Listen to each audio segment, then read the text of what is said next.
Mother's Day is around the corner. Find the perfect gift for the mom in your life with a stunning piece of jewelry from Blue Nile. From timeless pearls to dazzling gemstones, Blue Nile has something she'll adore. Need it fast? Most items can ship overnight. Plus, enjoy guaranteed free shipping and returns. Don't miss our special Mother's Day deals. Save big on the season's most beautiful trends. For a limited time, get up to 50% off by going to BlueNile.com. That's BlueNile.com. The Two-Footed Podcast is brought to you by EPLindex.com and our presenting sponsor, Liberty Shield. Liberty Shield is a VPN provider. A virtual privacy network allows you to go online, change your location, access things you're geo-blocked from, while keeping your data safe. So, as an example, if you are a UK expat and want access to BBC iPlayer to watch Match of the Day or ITV Hub or all four, but you get that message that says this content is not available in your location, a Liberty Shield VPN gets you around that block, allows you to watch whatever you want on those services while also keeping your data safe. And it goes further than that. It allows you to open up Netflix's entire library by just changing your IP address. Liberty Shield is the #1 rated VPN provider on Trustpilot with 5-star ratings across the board. So go to libertyshield.com right now, use the code EPL25 and get either the hardware package or the software package. The hardware package is a router that you plug into your existing router, and any item you want to change the IP address on, be it your phone or your television, you connect that to the new Liberty Shield router. All other items can remain connected to your existing router. There's also a software package, which is instantly downloadable to your device and you can get using straight away. Again, libertyshield.com, EPL25 for 25% off at checkout. We're also brought to you by Home of Hopcroft, a giftware and homeware company located in Scotland but shipping worldwide. Check out homeofhopcroft.co.uk and do check out the EPL Index and Anfield Index shops, which you'll find on Etsy. Use the codes EPL10 or RED10 for 10% off at checkout. And lastly, do remember to check out A Tad Predictable, hosted by Tadiwa. That podcast is on this feed before every Premier League match week. And then the EPL Roundtable, hosted by Kevin DeVries, on its own EPL Roundtable feed. So just search EPL Roundtable in your podcast device. And that's out after every match week. Now, on with the show.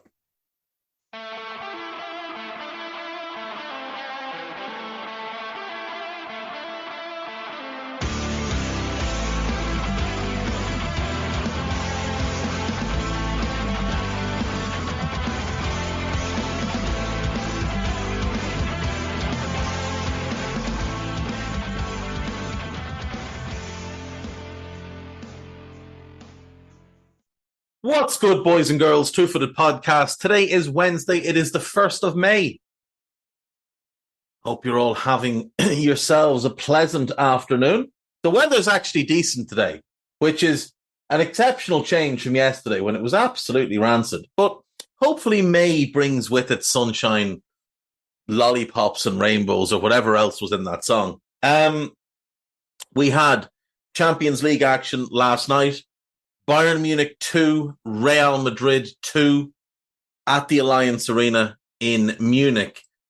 Real went 1-0 up on 24 minutes. Toni Kroos with a defence-splitting ball. Vinicius Jr. runs onto it and a first-time finish past Manuel Neuer. Now, loads of people rushing to blame him for this goal. I'd be more inclined to blame Eric Dyer. Vinicius drops off into midfield. Him jumps out to go with him. It is Eric Dyer's job to slide across.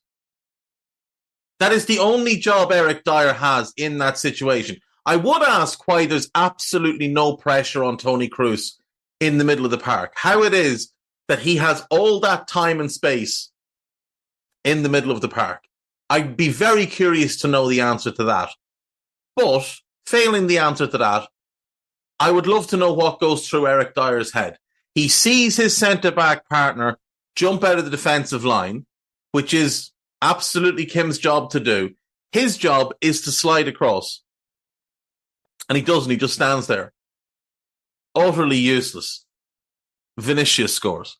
On 53 minutes, Leroy Sané picks the ball up, drives infield onto his left foot, and just unleashes a venomous shot. Low, near post. Maybe the keeper could do a bit better, but I think it's a really good goal. 57 minutes, Jamal Musiala dances his way into the box. Lucas Vazquez hangs a leg. It's a little bit soft, but it is a penalty. Harry Kane steps up and does what Harry Kane does. And it looked like Bayern were going to get out of it with a 2-1 win. Now, would they have deserved a win? I would say no. I would say a draw was the fair result in this game. But at the same time, Bayern will be very disappointed. And the second one is absolutely on Kim. Ball played into the box. He just gets himself in an awkward position against Rodrigo. And for some reason, he just gets far too physical. Once he puts his hands on him, Rodrigo's going to ground. And he does more than put his hands on him. He basically wraps him in a bear hug. So down goes Rodrigo, up steps Vinicius, and it is 2-2 heading to the second leg at the Bernabeu next week. That game will take place the 8th of May.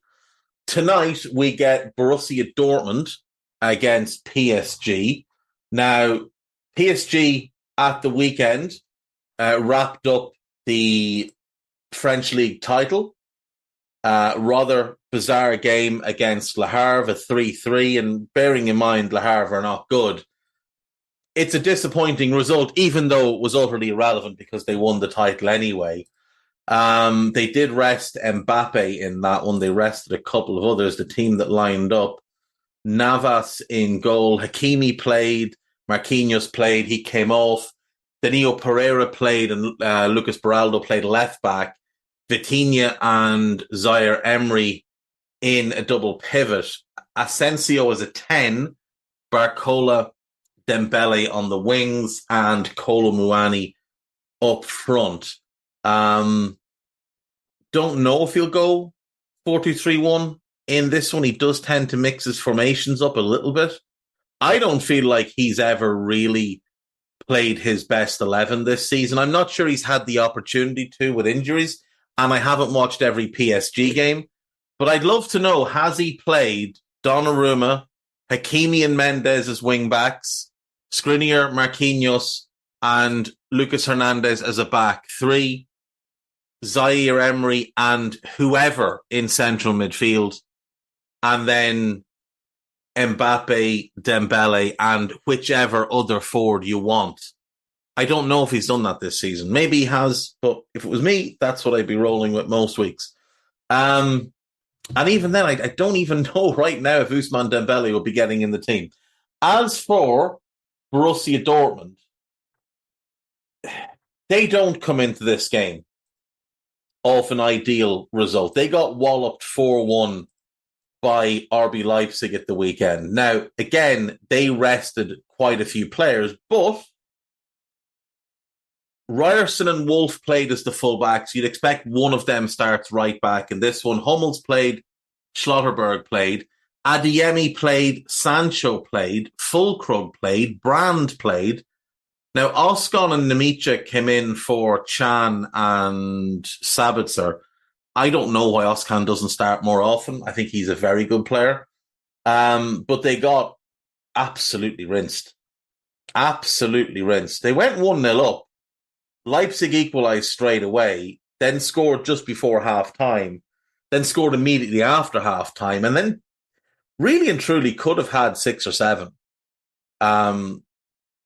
Dortmund, it was clear, like, their focus was on this game tonight, and nothing else is really of major importance to them. So, you know, so be it. It is what it is. If they're going to punt on the league. Now, it may well be that the Bundesliga gets 5 Champions League spots anyway, which I think as things stand, it's them and Serie A would get the 2 spots. So maybe that's what they're thinking. We'll just wrap up 5th place and we'll be in the Champions League next season on that basis. We had, obviously, the one championship match last night as Ipswich Town went to Coventry and came away with a massive, massive win. Kiefer Moore put them 1-up on 8 minutes. Haji Wright equalised on 64 and Cameron Burgess on 69. I will say, I thought both the Coventry equaliser and the Ipswich winner were massively preventable. Don't think much of either goalkeeper in regards to those particular goals. Certainly not the Coventry defence in regards to how Burgess ended up getting a shot away. But what a win for Ipswich. And what that does is it means that going into the final day, they need 1 point to be certain of promotion. And they play Huddersfield, who are pretty much relegated. Huddersfield really and truly have no hope of staying up. Like, they would need to win 8-0 and have Plymouth lose 8-0 to stay up. So Huddersfield are gone for all intents and purposes. And again, as I said yesterday, tough on them when you consider it's not all that long ago that they were in the Premier League. Now, look, they've been in League One more than once, and they're going to have to start over. Things have not gone well for that club in recent years, barring the 2 years they were in the Premier League. 17-18 and 18-19, finished 16th and 20th out the gap. Since going down, I mean, you know, they finished 18th, then 20th, very lucky to stay in the championship. Then they finished 3rd, muck things up with the manager that got them 3rd, back to 18th last season, and they're going down this season. Like, they've been dreadful since getting relegated, bar that 21-22 season. But what's just so funny about them is you look at their previous tenure in the championship. They come up at the end of the 11-12 season. They finished 19th, 17th, 16th, 19th. And then out of nowhere, they finish 5th under David Wagner and get promoted through the playoffs. But this is a very Huddersfield thing to do. Now, they spent between 03-04 and 11-12 in League One. Probably best known at that point for the couple of years they had Jordan Rhodes when he was smashing in goals in League One. That's probably what people will remember that tenure for. But it has been over a decade since they were in League One, and unfortunately for them, they are now back there. And they, you know, funnily enough, they do have Jordan Rhodes back in their team. So we'll see how he does. He has not had much play because he didn't play for them this season, did he? I know he was at Blackpool.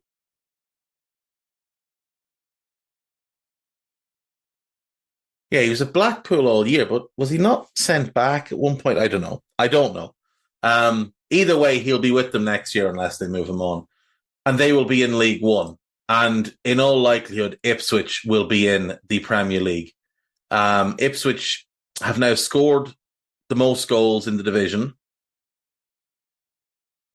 It will be back-to-back seasons of scoring the most goals in the division and having the least defeats. They're 2.5 years since they've lost back-to-back games in the league. And like I said yesterday, there's only one loss to a team that wasn't top half in the time that he's been there, that Kieran McKenna's been there. What an incredible job with no money. When you consider the money of Leeds and Leicester and Southampton and Norwich and West Brom and Hull and Middlesbrough, all these clubs that have been in the Premier League in the not so distant past, all of those clubs that have so much more money to spend than Ipswich Town, in particular Leeds, Leicester and Southampton, who only came down at the end of last year. Norwich have had 2 recent cracks at the Premier League. West Brom are not a whole lot of time out of the Premier League. Those clubs have so much more money on hand than Ipswich. And yet it's Ipswich who've outperformed all of them, bar Leicester, obviously. But even at that, they've lost less times than Leicester. If they could have turned some more of those draws into wins, they would have ran away with this division. 12 draws? It's quite a lot, but gets the job done. Quite a lot of these teams have been in the Premier League over the years. Leicester, Ipswich, Leeds, Southampton, Norwich, West Brom, Hull, Borough, Coventry. Preston have not. Bristol City have not. Cardiff, Swansea, Watford, Sunderland all have. Millwall have not. QPR have. Stoke have. Blackburn have. Wednesday have. Plymouth have not. Birmingham have. Huddersfield have. Rotherham have not. So of the Championship this season, only 5 of them have not been in the Premier League at some point. And since I'm bored, let's have a look and see about League One. Pompey have, Derby have, Bolton have, Peterborough have not, Oxford have not, Barnsley have, Lincoln have not, Blackpool have, Stevenage have not, Wickham have not, Leyton Orient have not, Wigan have, Exeter have not, Northampton have not, Bristol Rovers have not, Charlton and Reading have, Cambridge, Shrewsbury, Burton, Cheltenham, Fleetwood, Port Vale, and Carlisle. So 15 of the League One sides have not been in the Premier League. But that still means 9 have. Am I right with that? 9? 1, 2, 3, 4, 5, 6, 7, 8. Why did I have 9? I must have counted wrong. I'm counting 8. Portsmouth, Derby, Bolton, Barnsley, Blackpool, Wigan, Charlton, and Reading. Yeah, so 8. 8 League One sides have been in the Premier League. 16 have not. And sure, we might as well have a look at League Two. I think there's at least one. There might be. Well, technically, there's 2. Actually, there's 3. There's definitely 3. Stockport have not, Wrexham have not, Mansfield have not. MK Dons technically have because they used to be Wimbledon, but you know what? Out the gap, away you go. We're not counting you. Doncaster have not, Crewe have not, Crawley have not, Barrow have not, Bradford have. We're going to give AFC Wimbledon the history of their clubs. They have. We're counting them. 2 fingers up to MK Dons. Walsall have not, Gillingham have not, Harrogate have not, Notts County have not, Morecambe have not, Tranmere have not, Accrington Stanley have not, Newport have not, but Swindon Town have, and Colchester, Sutton and Forest Green obviously not, and neither of Grimsby. So that's 3. Swindon, Bradford, and we're counting AFC Wimbledon and not MK Dons. Anyone in the National League? Don't think so. Chesterfield, no. Barnet, no. No. My feeling is that Oldham were relegated in the last season of the old Football League. But I might be wrong, and they might have been in one of the early seasons of the Premier League. They were in the first 2 seasons of the Premier League. Yeah. So there's one National League team that's been in the Premier League. That is... It's tough to see any club fall that far. Like, they got relegated in 94. They got relegated again in 97 into what we now know as League One. They stayed in that division from 97, 98 all the way through to 2017-18. They made the playoffs twice in that time. And other than that, just drifted in mediocrity. Then they were relegated into League Two. They spent all 4 seasons of League Two in League Two in the bottom half. They'd spent 1, 2, 3, 4, 5, 6, 7, 8. When the season they got relegated was the 9th year in a row they'd finished in the bottom half in League One. 9th year in a row.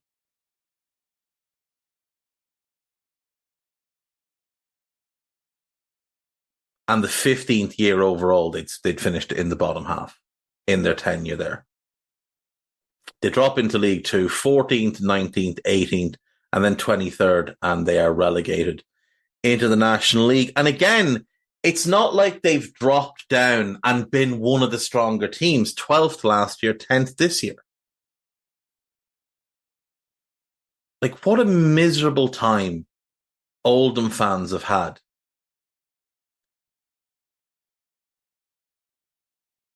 Like, for the most part, Oldham were a lower league team. Back in the early days of the English Football League, like the 1910s and early 1920s, they were in the top division. They got relegated in 1923 and didn't come back up to the top flight until 1991 when they won Division 2. They'd been down as far as Division 4, come back up, got promoted 91. 91, 92, they're in the old First Division. They finished 17th. Then it becomes the Premier League. They finish 19th. Remember, 22 teams. And then they finish 21st, and that's it. They're gone. So if you're an Oldham fan, and you're 100 years old. You're 100 years old. You've seen your team in the top flight for 3 seasons. And they finished right down the bottom of the table in all 3. And then you've just watched your team get relegated and relegated and relegated again without any real buzz or fun.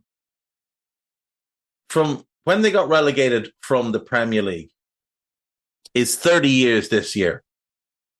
And they have finished in the top half 1, 2, 3, 4, 5, 6, 7 times. 8 times, 8 times, because they finished 12th last year in 2014. It's a 2014 league? Yeah. You've been in the playoffs twice. Twice. In 30 years.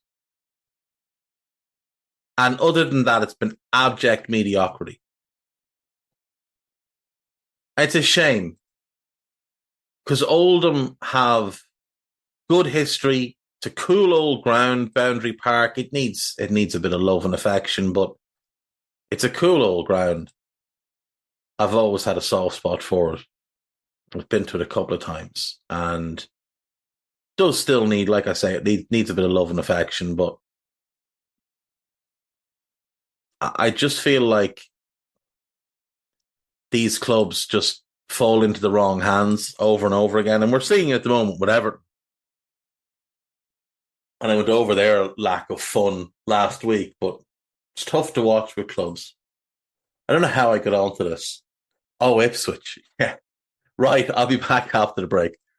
Mother's Day is around the corner. Find the perfect gift for the mom in your life with a stunning piece of jewelry from Blue Nile. From timeless pearls to dazzling gemstones, Blue Nile has something she'll adore. Need it fast? Most items can ship overnight. Plus, enjoy guaranteed free shipping and returns. Don't miss our special Mother's Day deals. Save big on the season's most beautiful trends. For a limited time, get up to 50% off by going to BlueNile.com.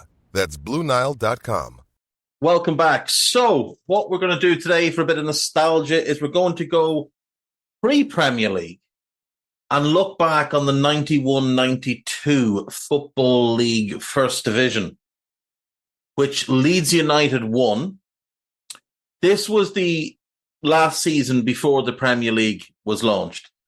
And this was really the season where Manchester United sort of announced themselves as finally having overcome a lot of the nonsense and noise that had dogged them under Ferguson for the first few years.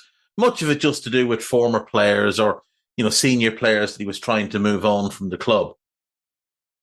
But it's mostly this season I want to look at just because of Leeds United, because they may miss out on promotion this season. It looks like they'll almost certainly miss out on automatic promotion, but perhaps through the playoffs. But it's to remember better times for Leeds. So in this season, Arsenal, managed by George Graham. I've talked about George Graham before, one of my favourite early Premier League era managers. Tony Adams, the best English centre-back since Bobby Moore. The player that people think John Terry is, or was, rather. Their kits are made by Adidas. They were JVC on the front. Those kits were incredible. Those Arsenal kits from around that era are some of the best that English football has ever seen. Aston Villa, managed by Big Ron. Stuart Gray was captain at that point. He was, not to say a journeyman, because that would be unfair. He'd spent quite a while with Forest, but never really made the grade at Forest. Had a loan at Bolton, went to Barnsley and really made his name there. Landed at Villa in the late 80s under Graham Taylor, and then would move on to Southampton and finished off with Bognor Regis. Retired at 34. Went into coaching, had a bunch of spells as a caretaker manager, but never any real success as a manager. Northampton, the only time he really got given a full run of things, he got about 2 years there, but it didn't. Oh, no, he was at Sheffield Wednesday as well, but it didn't go particularly well. Umbro made their kits, and Mita Copiers from Japan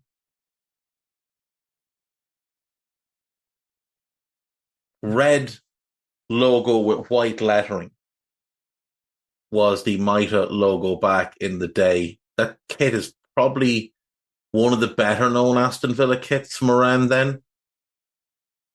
Not as well known as the Muller Yogurts one. Chelsea were managed by Ian Porterfield. The captain was Andy Townsend. They were also with Umbro, and Commodore International, Commodore Computers, were the front of shirt sponsor for Chelsea.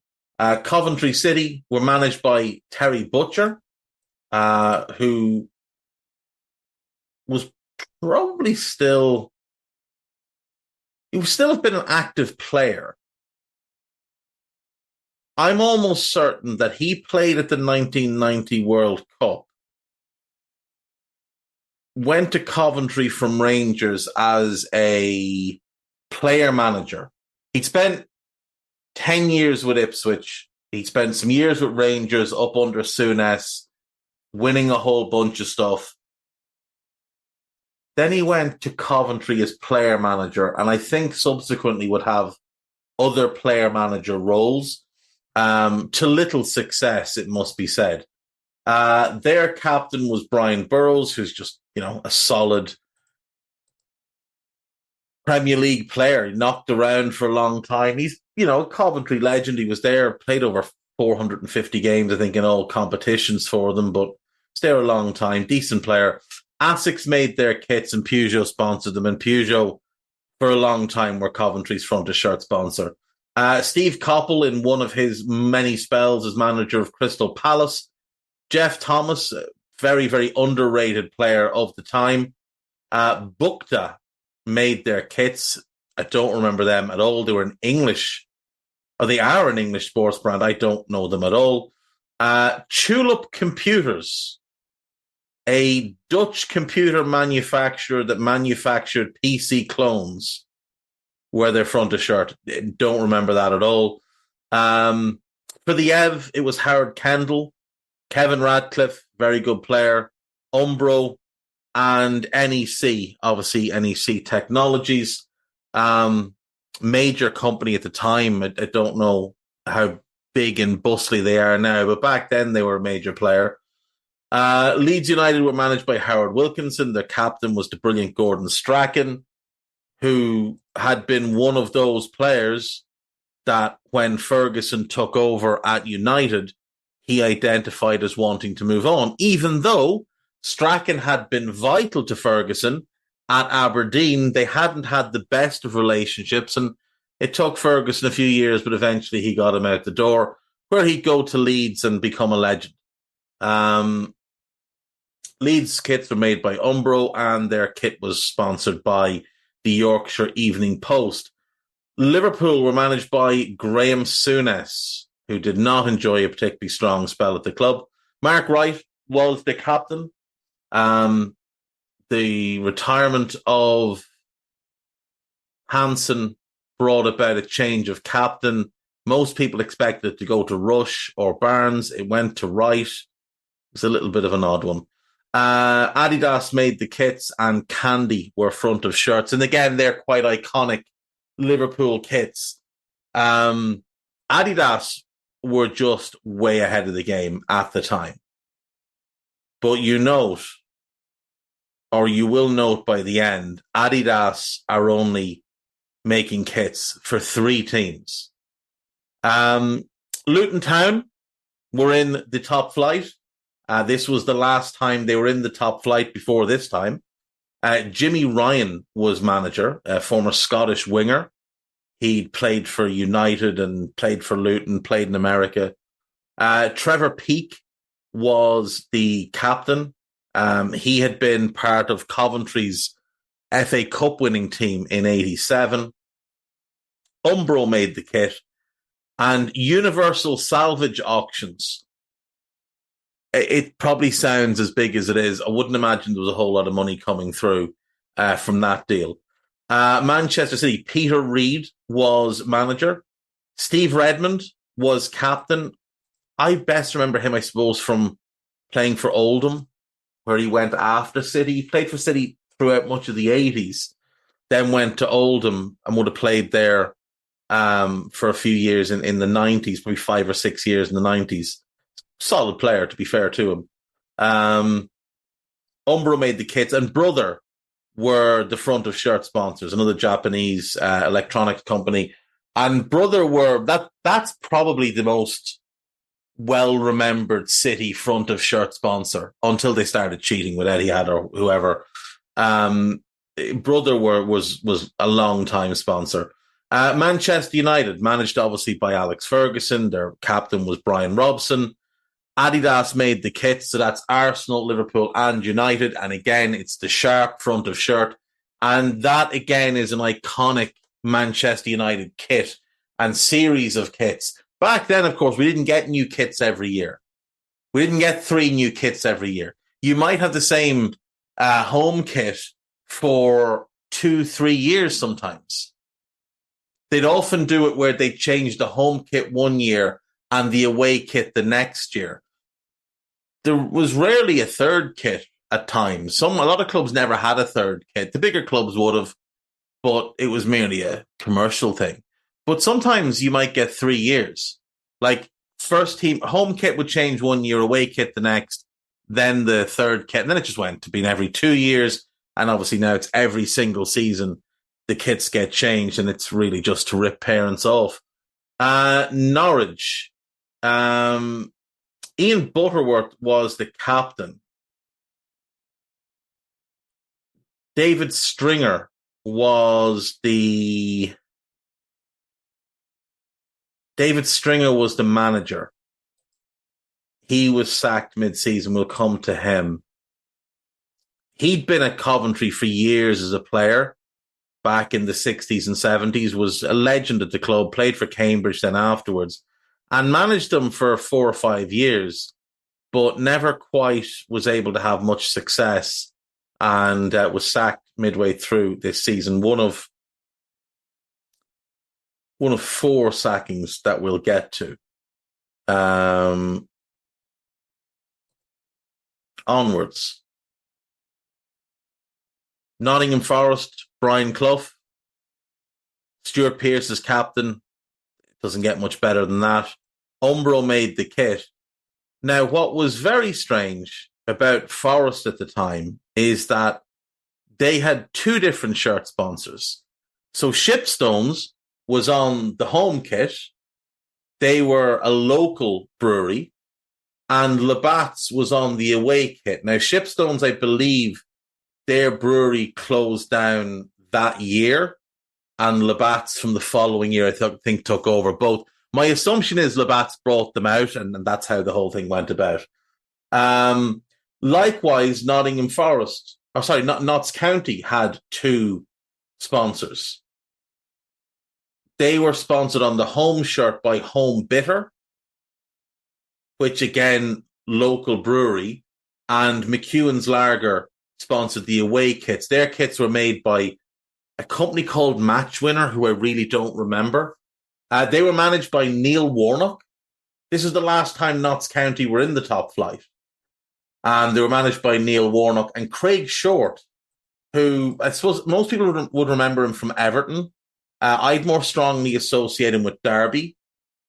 But he played for Everton for a bunch of years, played for Blackburn, played for Sheffield United, and then he was a manager, I think, at Notts County for a brief time as well. But a very good centre-back, a proper tough old-school centre-back, really good, just really good defensively. Yeah, really, really impressed by him as a player. But he was at Notts County, would have been mid-20s maybe at this point. Mid-20s probably. He had the best part of his career probably from like 27 onwards. Oldham, again, the last time. No, they would have survived, and this was their last reign or last run in the top flight.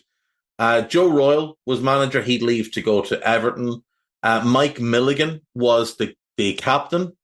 Umbro made the kits, and Bovis, who are a Bovis Home Group, now known as Vistry Group. They are a house building company based in Kings Hill in England. QPR, managed by Jerry Francis, owner of one of the best mullets that football has ever seen. Ray Wilkins was the captain, one of the great English midfielders of all time. Kits were made by Brooks Sports, an American company. They also were the front of shirt sponsors. Sheffield United, Dave Bassett was manager, nicknamed Harry, one of a few managers who managed over 1,000 matches. And what's crazy about it is he hasn't been a manager full-time in over 20 years. He managed Wimbledon, had a great run with the Crazy Gang. They kind of came to prominence under him. He left them, went to Watford for a year.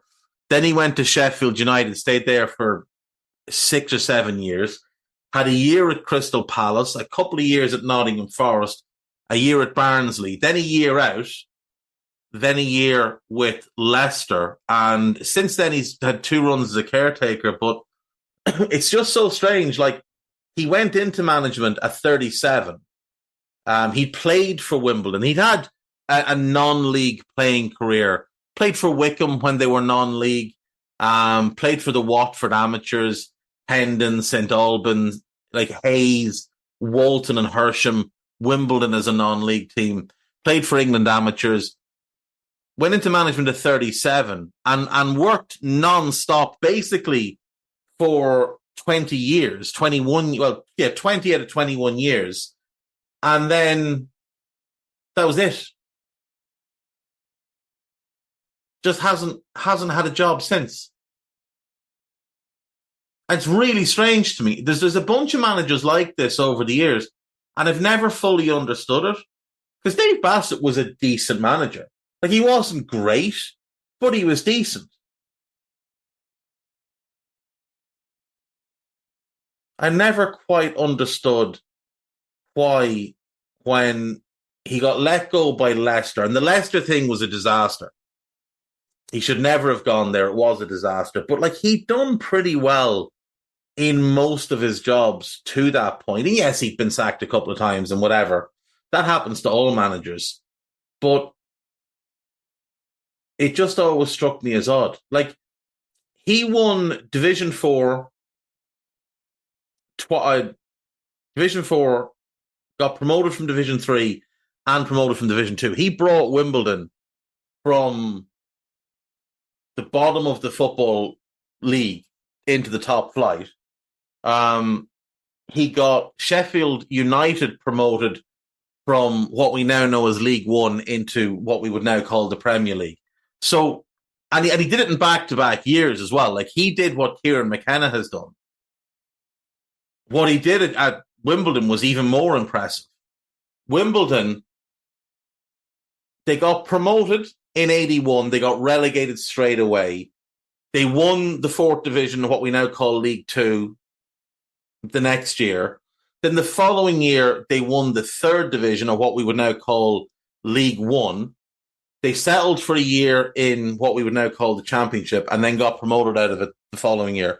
So they went bottom to top in 4 years. Crazy. And then back-to-back promotions with Sheffield United. And he also got Nottingham Forest promoted from what we would call the Championship now into the Premier League. And it was the Premier League back then. It was 97, 98. They'd been relegated after some very strange carry-on. He got them back up, but then things did go in the toilet quite quickly. But yeah, I mean, he did a really good job at those clubs, and maybe he wasn't willing to take on another lower league club, but I can't imagine that's the reason.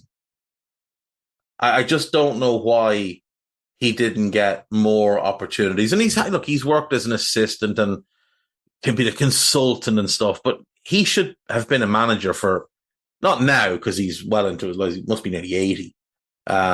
He is 79, but up until 10 years ago, he should have been managing regularly, but he hasn't been in over 20 years. Anyway, back to Sheffield United. Kits made by Umbro. Front of shirt was Laver, a British timber merchant, or still a British timber merchant. Sheffield Wednesday, managed by Trevor Francis, not to be confused with Jerry Francis. Trevor didn't have quite as good a mullet. His captain was Nigel Pearson, who most recently was manager of Bristol. Kits were made by Umbro. They had no front of shirt sponsor for the first half of the year and were then sponsored by Mr. Tom, which apparently is a candy bar containing roasted peanuts and caramel. Its wrapper has a yellow background and red text, and apparently it's Swiss. So there you go. Southampton, manager Ian Brandfoot, captain Glenn Cockerell, played for a long, long time, good player. Admiral made their kits, and Draper Tools were front of shirt, and Draper Tools probably the most memorable front of shirt sponsor for Southampton, for me anyway. Spurs, Peter Shreves was manager. Gary Mabbutt was captain. He's obviously a Tottenham legend. Umbro made the shirts, and Holston front of shirt, again, fairly iconic. West Ham, managed by Billy Bonds, a West Ham icon. Come back to him a second. Ian Bishop was the captain. Again, I'll come back to him. Bukta made their kits too. So there's them and Crystal Palace that Bukta are making the kits for. And BAC Windows.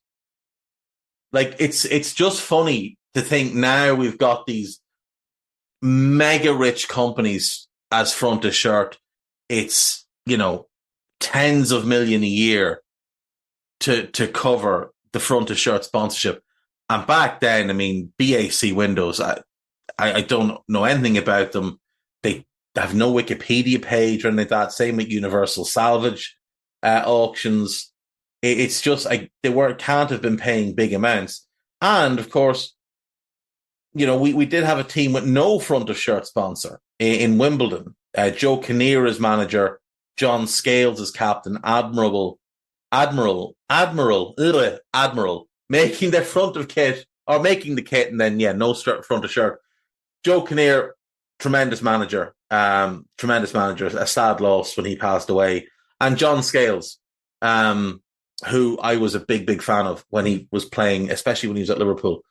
Anyway, back to Billy Bonds. I mean, not a one club man, because he did come through at Charlton and spent quite a while there, but he played 21 years for West Ham, like 799 first team games for West Ham, one of the great West Ham players, with them from 67 through to 88. So, his time playing for them spanned their golden era. He played with all of the great West Ham players in the 60s and 70s. Then he became manager in 90. And then he resigned in 94 and it was really, really strange. He managed the first 2 seasons of the Premier League. And then right before the 3rd season began, he just resigned out of nowhere. And there was no warning given. There was no hint that he might be stepping away. And then, funnily enough, for being, Mr. West Ham, he made his comeback with Millwall. Now, he only spent a year and a little bit there, but still, like, of all clubs to go to, Millwall.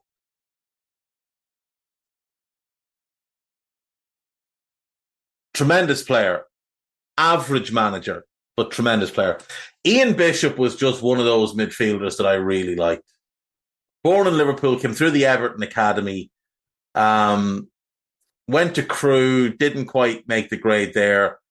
Really made his name at Carlisle, moved on to Bournemouth, then played for Man City for a year, and was sort of seen as talented but wasteful. Like the type of player that couldn't really impact the game because he didn't really like the physical side of it. He joined West Ham in 89 and he spent 9 years there. And he was really good for them. Bonds and then Redknapp managed to properly get him playing his type of football. Quick 1-2 passing, very much pass and move. And it just worked. He couldn't settle on the ball because he would get clattered and then that would take him out of the game. But as long as he got it, gave it, moved, got it again and keep the ball rolling, he was just a very, very good player. He'd go back to Man City for a few years, and then he played for Miami Fusion, then Barry Town, then Rochdale. And to his credit, he kept playing like well into his 40s. What had he been for? No, sorry, well into his late 30s. Sorry. Radcliffe, Borough, New Orleans Shell Shockers, just living his best life. But a really, really good player. One I always enjoyed watching.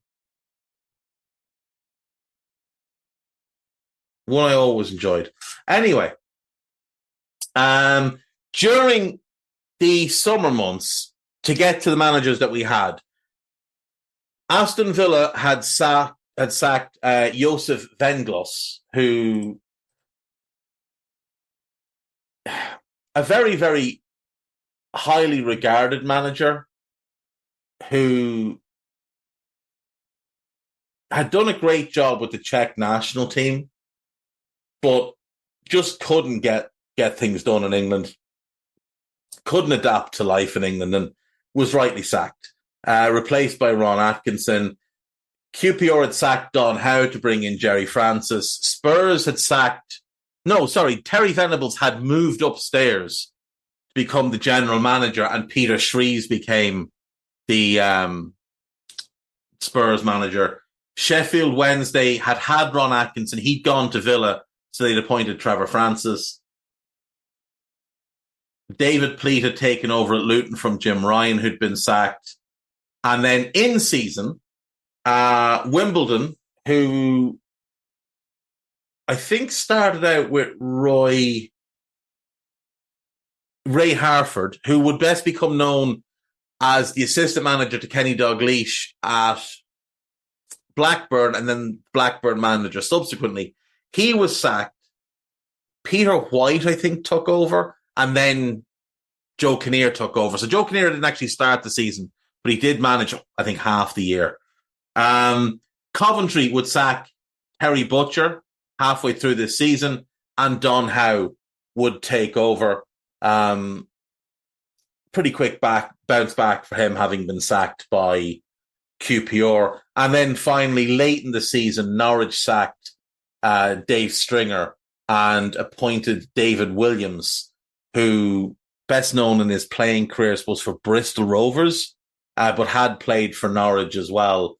And I think might actually have still been playing for Norwich at the time that he was appointed manager, because I don't think he stayed on beyond that season. I think he was literally just in as a caretaker. Top scorer, Ian Wright, 29 goals for Crystal Palace and then Arsenal. He moved mid-season. Gary Lineker scored 28 for Tottenham. John Fashanu, David Hurst, Brian McClare, and David White all got 18. David Hurst is a striker I've mentioned before, one I always liked, real powerful type. Not the biggest, maybe 5'10", 5'11", great in the air, really powerful striker of the ball, just would bully centre-backs, would just stick his arse into them, and they just couldn't budge him. David White was a very good player, and obviously Brian McClare was a good player. John Fashanu is a terrible gang of lads. Mark Bright got 17 for Crystal Palace. Lee Chapman got 16 for Leeds. He was the top scorer on the team that would win the title. Peter Beardsley got 15 for Everton after Liverpool had made the mistake of selling him to them. And Robbie Earle got 14 for Wimbledon.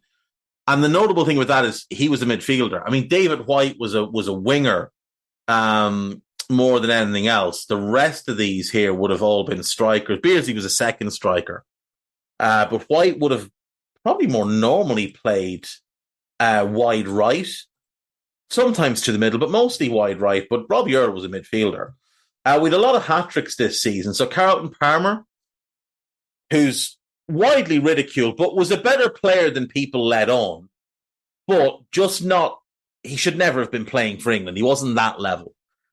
He got a hat-trick for Sheffield Wednesday against QPR in a 4-1 win on the 31st of August.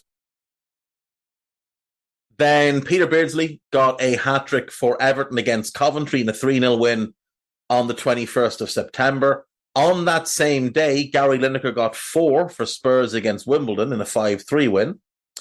The following week, Ian Wright scored a hat-trick for Arsenal against Southampton in a 4-0 win on the 28th of September. Then again, the following week, Tony Cotty got a hat-trick for Everton against Spurs in a 3-1 win. That was the 5th of October. No hat-tricks then until the 21st of December when Ian Wright got his second, but actually scored 4 in a 4-2 win for Arsenal over Everton. 21st of December. Then Dennis Bailey scored a hat-trick for QPR against Manchester United. QPR winning 4-1 against United. 1st of January 92. Then Lee Chapman on the 12th of January scored a hat-trick in a 6-1 Leeds win over Sheffield Wednesday. Then Lee Chapman again 2 months later, 14th of March. 14th of March, in a 5-1 Leeds win over Wimbledon. Then Darren Beckford scored a hat-trick for Norwich against Everton in a 4-3 win on the 21st of March. The 28th of March saw Gordon Jury, Gordon Jury be best known for his time at Rangers. Really, really good for Rangers. Was really good for Chelsea as well. It didn't do quite as well with Spurs. Never really settled, I don't think, at Tottenham for whatever reason. Maybe he didn't like playing in colours other than blue. But a really good player. He got a hat-trick for Spurs in a 4-3 win over Coventry, 28th of March. 1st of April, Gary Lineker gets his second hat-trick of the year. That is in a 3-0 win over West Ham. Paul Merson scores a hat-trick for Arsenal against Crystal Palace in a 4-1 win on the 11th of April. On that same day, Graham Sharp gets 4 as Oldham beat Luton 5-1. 2nd of May, we get 3. David White scores a hat-trick for Man City against Oldham. Frank McAvenny scores one for West Ham against Nottingham Forest. City beat Oldham 5-2. West Ham beat Forest 3-0. And Ian Wright gets his 3rd hat-trick of the season as Arsenal wallop Southampton 5-1. So there we go. The Premier League, the Division 1 table. West Ham bottom. 38 points and relegated. Only 9 wins all season. Notts County, 42 games played, remember. Notts County finish on 40 points and go down. We haven't seen them since. And Luton Town on 42 points. Down they go. Now, what's notable here to me is Luton Town are relegated. They're 2 points behind Coventry, right? But that's not what's notable. Luton conceded 71 goals in 42 games that year. And that's the worst defensive record in the league. Whereas this season, we've got Sheffield United embarrassing everybody by conceding 97. You've got Luton conceding 77, Burnley conceding 70. And there's still games to go. Like, you've got West Ham there currently sitting in 8th place. They've conceded 65 goals, the 4th worst defensive record in the league. They could well get to the 71 that was the worst in the entire division for a relegated team in 92. And then funny, just above them is Coventry, right? 44 points. Then he conceded 44 goals. They conceded less goals than everybody bar Leeds, Manchester United, Arsenal, Man City. No, sorry, they conceded less than Arsenal and Man City. Leeds, Manchester United, and Liverpool conceded less than them. Villa conceded the same amount. Liverpool were 6th, Villa were 7th. And yet they couldn't score a goal to save their lives. Norwich finished 18th on 45 points. Oldham 17th on 51. Southampton 16th on 52. Spurs also with 52. Chelsea 53. Wimbledon 53 and Everton 53. Everton, the best goal difference of those 3. QPR finished 11th. So we're into the top half now with 54 points. Crystal Palace 57. Sheffield United 57. Nottingham Forest 59. And Aston Villa 60. So you've got 9 points separating Villa in 7th and Oldham in 17th. So people talk about how tight the league is now and how competitive it is. This is prime example of why it's not the most competitive English football has ever been. It just isn't. Like, even there at the bottom, you've got only 5 points separating Norwich in 18th and Notts County in 21st. Any of those teams could have gone down going into the final weeks of the season. Above Villa, you've got Liverpool on 64. Manchester City finished 5th on 70 points. Arsenal finished 4th on 72. Sheffield Wednesday, 3rd on 75 points, qualifying for the UEFA Cup. Manchester United finished 2nd on 78 points, and they qualified for the UEFA Cup. And then Leeds United, league champions, 22 wins, 16 draws, only 4 defeats, scored 74, conceded 37. They scored the second most goals after Arsenal, conceded the second least after United. They had the highest goal difference, and they had the highest points tally with 82 points and won the league. And if we look at that Leeds team, you've got goalkeepers Mervyn Day, Neil Edwards, and John Lukic, who was the starter. John Lukic had been Starter for Arsenal for most of the 80s. He'd come through at Leeds, moved to Arsenal, then got replaced by David Seaman, moved back to Leeds, would end up finishing up at Arsenal, would join them as a backup goalkeeper when his days as a starter had come to a close. Probably the best goalkeeper to never get a senior cap for England. Played for the B team once, and I think won some under-21 caps, but never managed to get an England cap. Was eligible to play for Yugoslavia and could have been part of that great Yugoslavia team and probably would have been their starting goalkeeper, but wanted to play for England and turned it down. Tremendous goalkeeper.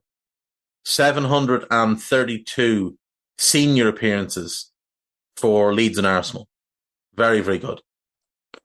In defence, Rob Bowman, Tony DeRigo, very, very good fullback. Chris Fairclough, solid defender. Gary Kelly was young at the time, just making his way through. Dylan Kerr, don't remember him. John McClellan, Northern Ireland defender. John Newsom. Mel Sterland, who would boot people into the stands. Ray Wallace, who was he one of the twins? I think he's Rodney. Is he Rodney Wallace's twin? I'm almost certain he is.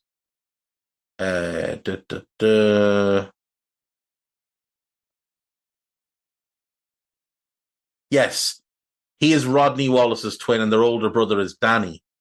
All very, very good players, actually, the Wallace brothers. So Danny, they all came through at Southampton. Danny went to Manchester United. He'd left it probably a little bit too late to leave and never had much success outside of Southampton. Won one England cap.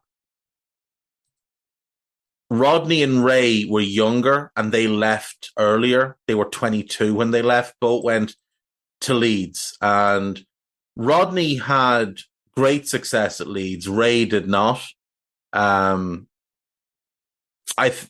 feeling at the time was he was only signed because it was the only way to get Rodney. You had to sign both of them.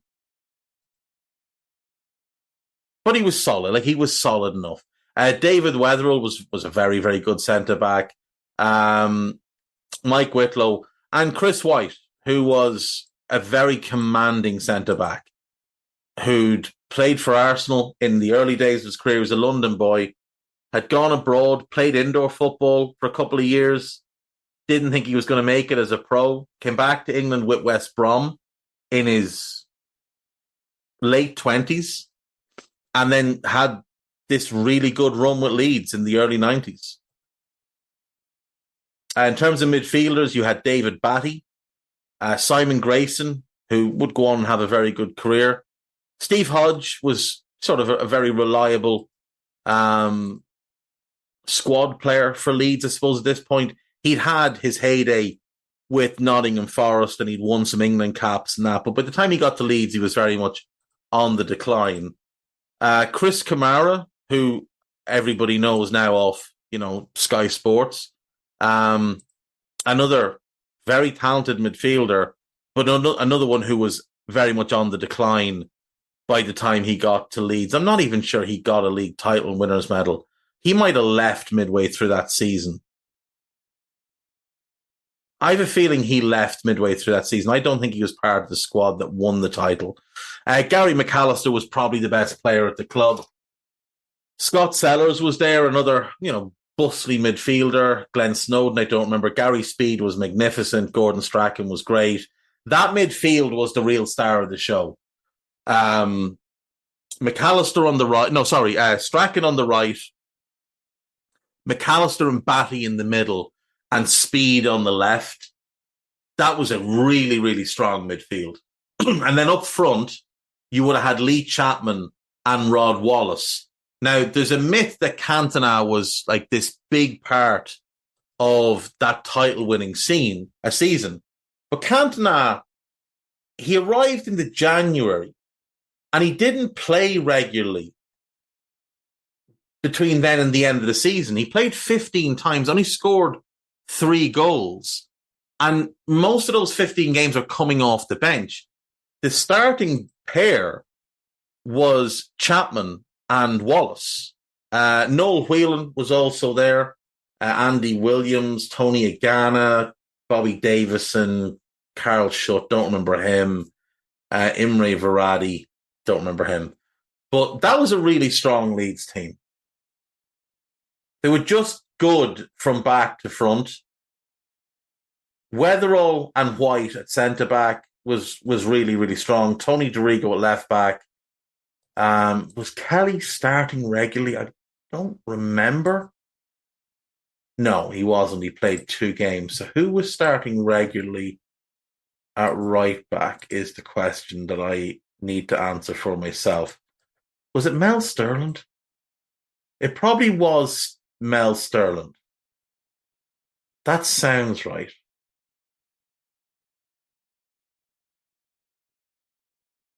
Yeah, it was. It was Mel Sterland at right back. And then the next season, he basically was finished. He broke his ankle the next year and he was done.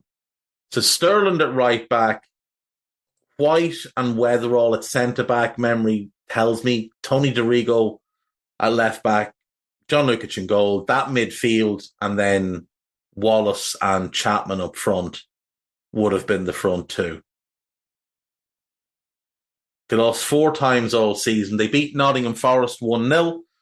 Then they drew with Sheffield Wednesday 1-1, which turned out to be a good result because Wednesday finished third. They beat Southampton away 4-0. They drew away with Manchester United, again, turned out to be a really good result. They drew 2-2 with Arsenal, again, a good result. Beat Man City 3-0.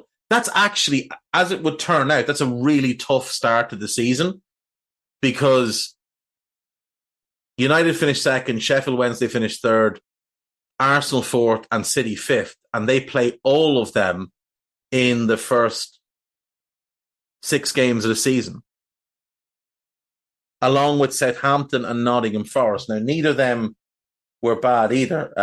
Southampton finished 16th, but Forest finished 8th. So that's a really, really tough start to the season. And they've come out of it unbeaten. Then they drew at Coventry. That's a bad result. They beat Liverpool at home. They drew at Norwich. They lost away to Crystal Palace. Then they won 7 of 8. They beat Sheffield United, Notts County, and Oldham. They drew away to Wimbledon, which everybody drew away to Wimbledon. Nobody liked going to Wimbledon. They beat QPR, Villa, Everton, and Luton. Then they had a wobble. They drew 4 in a row against Spurs, Forest, Southampton, and Manchester United. So that's not a bad result. They beat West Ham, beat Sheffield Wednesday, 6-1. Again, they finished third that year. That was away as well. Drew at Crystal Palace and beat Notts County. Then they lost to Oldham. Drew at Everton, beat Luton. Drew at Villa, beat Spurs, lost to QPR. QPR finished 11th. It's not a bad result. It's away. The loss to Oldham's a bad result as well. I wouldn't say the losses to QPR or Palace were bad, considering they were away. Beat Wimbledon, drew at Arsenal, drew at West Ham, lost away heavily to Man City. But again, City were quite good that year. But then they finished the league really strong. They beat Chelsea 3-0. They drew at Anfield. They beat Coventry 2-0. They went to Bramall Lane and won 3-2. And on the final day, they beat Norwich 1-0 with Rod Wallace getting the only goal of the game.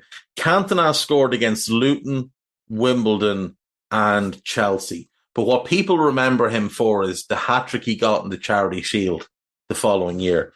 In the FA Cup that year, Leeds went out in the third round, losing at home to Manchester United. That tournament would play out with Liverpool and Sunderland meeting in the final. Liverpool had knocked out Portsmouth after a replay, which saw them need penalties. Sunderland had beaten Norwich. Liverpool would beat Sunderland 2-0 in that final, with Michael Thomas and Ian Rush getting the goals. In the League Cup that year, Leeds had played Scunthorpe in the second round, two-legged affair. They drew the first leg 0-0 away, won the second leg 3-0. They go through 3-0 in aggregate. Then they beat Tranmere 3-1. They beat Everton 4-1. And in the quarterfinal, they take on Manchester United again, and they lose 3-1. In the League Cup that year, Manchester United would go on and win the competition. So after beating Leeds, United would face Middlesbrough. They would draw the first leg 0-0, win the second leg 2-1. And in the final, they beat Nottingham Forest 1-0, with Brian McClare scoring the only goal of the game. Leeds also took part in the Full Members Cup that year, the Zenith Data Systems Cup, the seventh and final staging of a knockout competition for English clubs in the first and second division. As if there wasn't enough. I assume this was brought in because there was no European football, and it was abolished this season because English clubs were allowed back in. Leeds came into the competition in the second round like all the top flight teams and lost 3-1 at home to Nottingham Forest. And just for sake of clarity, this competition saw Nottingham Forest beat Southampton 3-2 in the final. 2 goals for Scott Gemmell, including an extra time winner. Kingsley Black scored the other goal.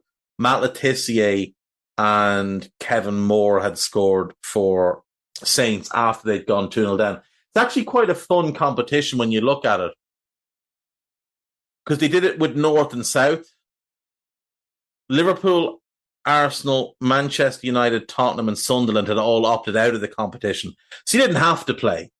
But then it's split into North and South. So Forest win the northern area, Saints win the southern area, beating Chelsea 5-1 on aggregate, by the way.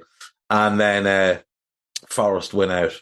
I said you'd have noticed who was being sponsored by Adidas. Of course, it is the big three, Arsenal, United and Liverpool. Like, they would have been earning far more from those deals than anyone was with Umbro or Asics or Bukta or Admiral or whoever, Brooks.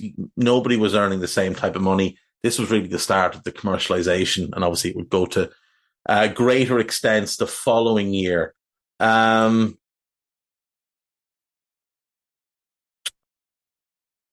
1992, in the UEFA Cup final, Ajax took on Torino, and Ajax would win on away goals. A 2-2 draw in Turin in the first leg, a 0-0 draw in Amsterdam in the second leg. That Ajax team included Danny Blind, Frank de Boer, Aaron Winter, Dennis Bergkamp, Brian Roy, Edwin van der Sar was on the bench. Strong team. Enzo Schifo and Gianluigi Lentini, the standout players in that Torino team. And obviously it would be that summer that Lentini would move to AC Milan, and he would then have a horrific accident which basically ended his career as the player he was going to be.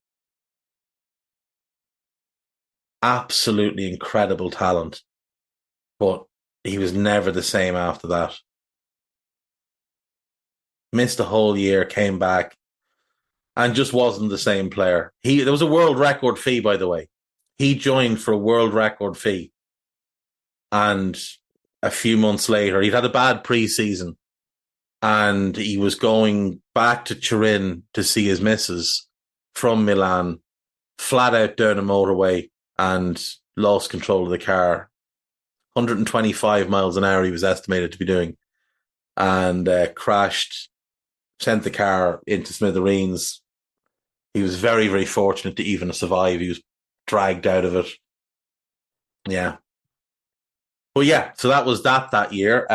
Also that year, we would have had a Cup Winners' Cup final, which saw Werder Bremen take on Monaco, and Werder Bremen would be victorious, beating Monaco in the final 2-0, goals by Klaus Allofs and Vinton Ruffer. In what is a top 3 moment in Werder Bremen history? Well, they've won 4 league titles, but I suppose top 3 in my awareness of them. Yeah. This would have been before my Dieter Else obsession, but you obviously still know of who they were. But yeah. We won the cup in 09. I don't know, 4. Yeah, maybe it doesn't quite get into the top. It probably does. It probably is a European trophy, so we're going to take it. 1992, also a European Cup final. And this was played at Wembley in front of 70,000 people. And we saw Sampdoria take on Barcelona. A 0-0 draw, cagey affair, went to extra time, and Ronald Koeman won it with a rocket. So the Barca team, Zubi Zareta, Koeman as sweeper, Albert Ferreira Nando as the centre-backs, Sacristan and Juan Carlos as the wing-backs, Pep Guardiola as the holding midfielder, with Becerro and Laudrup playing ahead of him. And then you had Stoichkov playing just off of Salinas. On the bench, you had Carlos Busquets, father of Sergio Busquets, Chiqui Begiristain, now the director of football at Man City, Miguel Angel Nadal, who I believe is the uncle of Rafa Nadal, the tennis player. John Andoni Goycochea was on the bench. It was an incredible team managed by Johan Cruyff. But this Sampdoria team is tremendous as well. Like, you've got Gianluca Pagliuca in goal, Marino Manini at right back, tremendous. Viekovod at centre back, one of the greats. Lana next to him. Katanec at left back, the Slovenian. Attilio Lombardo and his baldy head on the right wing, up and down all day long. Centre midfield, you had Fausto Pari and Toninho, 2 tremendous players. Ivano Bonetti playing on the left, really, really good player. But up front, you had the 2 stars. You had Roberto Mancini and you had Gianluca Vialli. On the bench, Nassari, Bonetti, Invernisi, Paulo Silas was a good player, and Renato Busso, managed by Vujadin Buskov, who, again, like with Cruyff, but not given the credit of Cruyff, a tremendous manager. He had won the Yugoslav title. He won a Dutch Cup with ADO Den Haag. He won La Liga and a Copa del Rey double with Real, then lost the European Cup final the next year to Liverpool. For some reason, after leaving Real, he went to Sporting Gijón. Why there, I don't know, but did badly. Ended up at Ascoli, who were in the 2nd division in Italy, got them promoted. His work there earned him the Sampdoria job. He won the Cup Winners' Cup in 1990. He won 2 Coppa Italias in 88 and 89. And of course, he won the Serie A title in 91. And had they won this European Cup, the only thing that would have eluded him would have been the UEFA Cup. But unfortunately, they lost to Ronald Koeman's goal. So yeah, there we go. There's a walk through the 91-92 season. It's probably gone quite long, so I'll be back after this with just the gossips. See you in a sec. Right, welcome back. So we'll jump onto the BBC website here. And there's a piece about Jadon Sancho talking about how he'd very much enjoy rejoining Borussia Dortmund on a permanent deal. There's a piece ahead of Aston Villa versus Olympiacos, their first leg of the semi-final is on Thursday, but Villa say that they are still focused on the Premier League. There's an interesting piece here. 6 homegrown stars who could be sold for pure profit. I'm going to skip over the first one because it's nonsensical, the price they have on them. So, right, we're going to start at the bottom. So the first name here is Jacob Ramsey, 22 years of age at Aston Villa. Villa do have some financial issues with FFP or P&S. He's linked with Newcastle, Bayern Munich, and Tottenham. He has a contract until 2027, which is 3 more seasons. He's 22, and they're giving him an estimated market value of 34 million. Okay, just keep that 34 million figure in your mind as I work up. Next up is Jared Brantwaite, 21-year-old Everton defender. Obviously, they're financially right up the creek. Linked with Manchester United. Contract until 2027. 3 more years. Estimated market value, 43 million. Okay. Outrageously good this season, just as Ramsey was outrageously good last season. Okay. Just keep those figures in your mind. Kiernan Dewsbury-Hall, currently playing in the Championship. Contract until 2025. 2027, age 25. Current market value, 35 million. How's his market value in the Championship higher? Now, I know they've been re-promoted. I know that, but still, you're not getting more for him than Villa will get for Ramsey. Just nonsense. Evan Ferguson, contract till 2029. 19 years of age, a striker, linked with Arsenal. I should point out, Dewsbury-Hall linked with Brentford, Brighton, and Fulham. None of them are paying 35 million for him. Ferguson, linked with Arsenal and Chelsea. Estimated market value, 68 million. Okay? I think that's fair enough. I think it's probably a little bit high. It's not really realistic, but we know how the market is. But the next one's just the next 2 are hilarious. So Marcus Rashford signed through 2028, 26 years of age, linked with PSG, though they have denied it, only linked by English media. 85 million estimated market value. He's having a rotten season. That's 2 out of 3 seasons where he has been dreadful. 85 million. But this takes the cake. Conor Gallagher, 24. 1 year left, linked with Spurs, nobody else. Estimated market value, £68 million. Who on earth is going to pay £68 million for Conor Gallagher? Technically limited, defensively deficient. He's a good player. But good is all he is. He's a ball of energy. But he's very, very limited. 68 million with a year left. If he had 5 years left, I wouldn't pay 68 million for him. How is he twice the value of Jacob Ramsey? Like, how has anybody come to that conclusion when Ramsey is younger and has many years left on his contract? Like, Gallagher's been okay this season, but just okay. He gets a lot of praise because he runs around like a headless chicken. He had a really good season on loan with Crystal Palace in 21-22. He was average last season. He's been okay this season. Now, Jacob Ramsey, admittedly, has been injury-plagued this season. He was exceptional the last 2 seasons. He played at a level the last 2 seasons that Conor Gallagher has never come close to.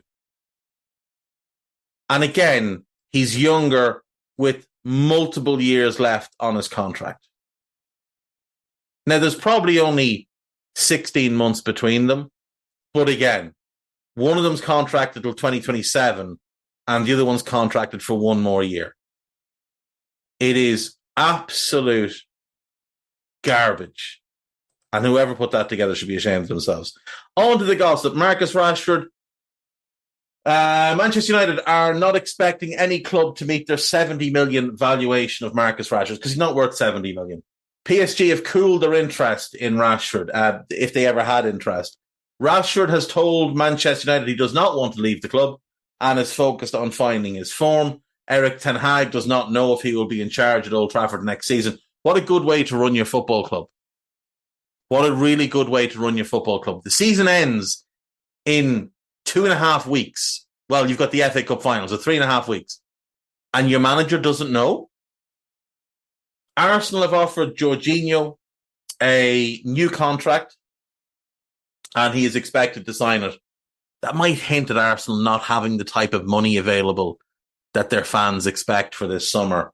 West Ham face competition from AC Milan for Lille manager Paulo Fonseca. He's not very good. I wouldn't be getting too busy looking at him.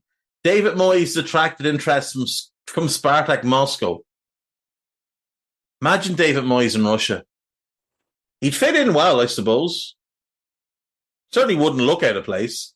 Ralf Rangnick wants to be the new Bayern. I think Ralf Rangnick as Bayern manager is one of the funniest things that could possibly happen. Raheem Sterling has not had any contract with the Saudi Pro League, a bit of summer move. But Chelsea would be willing to sell Romelu Lukaku to them. I think Chelsea would be willing to sell anybody to them, to be quite honest. Portuguese midfielder Bruno Fernandes has hinted he will consider his future at Manchester United after the Euros, but for now, he is focused on the FA Cup final and the European Championships. A number of clubs in Saudi Arabia are interested in Ansu Fati. I really hope he doesn't go there. I really hope he doesn't just give up on his career at this point. He's 21. Clement Langley, though, he should go there because he's garbage. Manchester United, he's relatively speaking, he's very, very good compared to me. He's great compared to any of you. That suggests I'm better at football than you. I'm not. He's great compared to any of us. Compared to Premier League high-end defenders at clubs like Villa, he's garbage. Manchester United are still planning to sell Mason Greenwood this summer. I just would be absolutely appalled if anyone bought him. Chelsea have denied they paid for a flight for Ruben Amorim to come to London last week, or that they had any meetings with him. They've had meetings with him before, so I wouldn't really believe them. Borussia Dortmund want to keep Ian Maatsen at the club beyond this season after his successful loan spell. They can't really afford to keep him and Sancho, and I think he's going to have other offers. Leicester have held talks with Jamie Vardy about extending his stay at the club. That's an obvious one. Crystal Palace are likely to sell Killian Phillips in the summer transfer window. Good. I hope he goes somewhere else and gets more games. And English midfielder Callum O'Hare, who is a target for Aston Villa and West Ham, has told Coventry he will leave the club on a free this summer. Well, after bottling the penalty in the FA Cup semi-final, that's just a lovely thing to tell them. Thanks for that, pal. Bye-bye.